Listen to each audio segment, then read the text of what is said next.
اکثر ایسا ہوتا ہے کہ کسی اپنے سے کسی عزیز سے رابطہ ٹوٹ جاتا ہے، اور جب بات چیت کے سارے دروازے بند محسوس ہوں تو انسان سوچتا ہے کہ اب کیا کیا جائے۔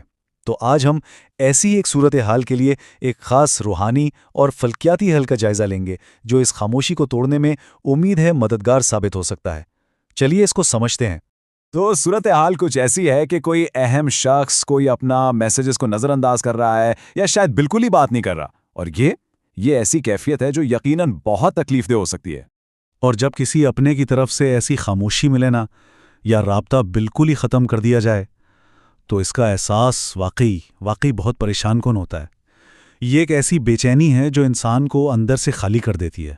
لیکن ہر مسئلے کا کوئی نہ کوئی حل ضرور ہوتا ہے، اور روحانی علم نجوم کے مطابق اس وقت ایک ایسا خاص، ایک بہت ہی طاقتور فلکیاتی موقع آیا ہے جو شاید رابطوں کی بحالی میں مددگار ثابت ہو سکتا ہے۔ تو چلیے اس فلکیاتی موقع کو تھوڑا تفصیل سے سمجھتے ہیں کہ آخر یہ اتنا خاص ہے کیوں، اور اس سے فائدہ کیسے اٹھایا جا سکتا ہے۔ اچھا، اس سارے عمل کا جو مرکزی کردار ہے نا، وہ ہے سیارہ زہرہ یعنی وینس۔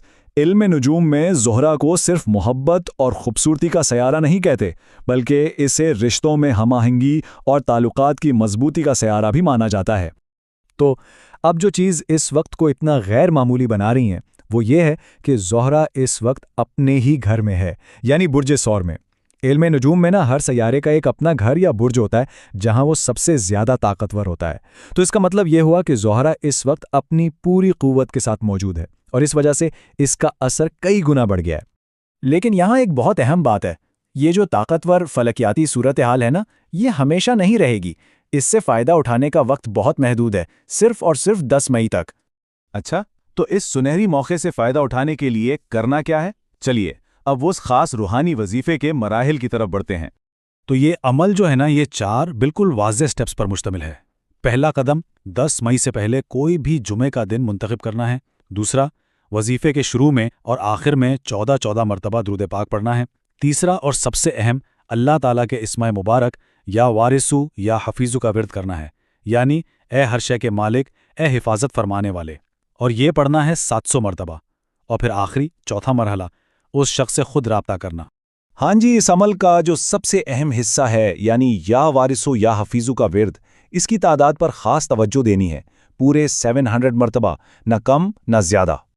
اور ہاں، یہ بھی یاد رکھنا ہے کہ وظیفے کے شروع میں بھی 14 مرتبہ درود پاک پڑھنا ہے، اور آخر میں بھی۔ کہتے ہیں کہ یہ عمل کی قبولیت کے لیے بہت اہم ہے۔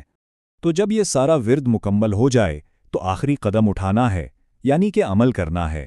اس شخص کو خود کال کریں، ایک میسج بھیج دیں، یا اگر سیدھا رابطہ کرنا ممکن نہ ہو تو کسی اور کے ذریعے پیغام پہنچا دیں۔ اچھا، اس خاص عمل کے ساتھ ساتھ اس مبارک وقت میں اپنی قسمت کو مزید تقویت دینے کے لیے کچھ اضافی طریقے بھی بتائے گئے ہیں۔ جی، اس طاقتور وقت کے اثرات کو بڑھانے کے لیے 2 چیزوں کا ذکر ملتا ہے۔ ایک تو ہے لوح محبت کا استعمال، اور دوسرا ہے اوپل نام کا نگینہ پہننا۔ لیکن ان دونوں چیزوں میں ایک بنیادی فرق ہے۔ جو لوح محبت ہے وہ تو ہر کوئی استعمال کر سکتا ہے، مگر جو اوپل نگینہ ہے اسے پہننے سے پہلے یہ جاننا بہت ضروری ہے کہ ذاتی ذائچے کے مطابق کیا زہرہ سپورٹیو ہے یا نہیں۔ تو جیسا کہ ہم نے اس ساری تفصیل میں دیکھا، اس پورے عمل سے فائدہ اٹھانے کے لیے ایک چیز انتہائی اہم ہے، اور وہ ہے وقت کی پابندی۔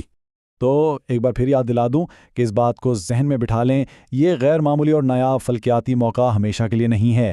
10 مئی کے بعد یہ خاص ونڈو بند ہو جائے گی اور یہ موقع ہاتھ سے نکل جائے گا۔ اور آخر میں اس عمل کی طاقت کے بارے میں ماخذ کا ایک ہی جملہ کافی ہے، یہ انتہائی مجرب وظیفہ ہے۔ مجرب یعنی آزمایا ہوا۔ تو اگر ایسی کوئی صورتحال درپیش ہے تو اس موقع کو ضائع نہ ہونے دیں۔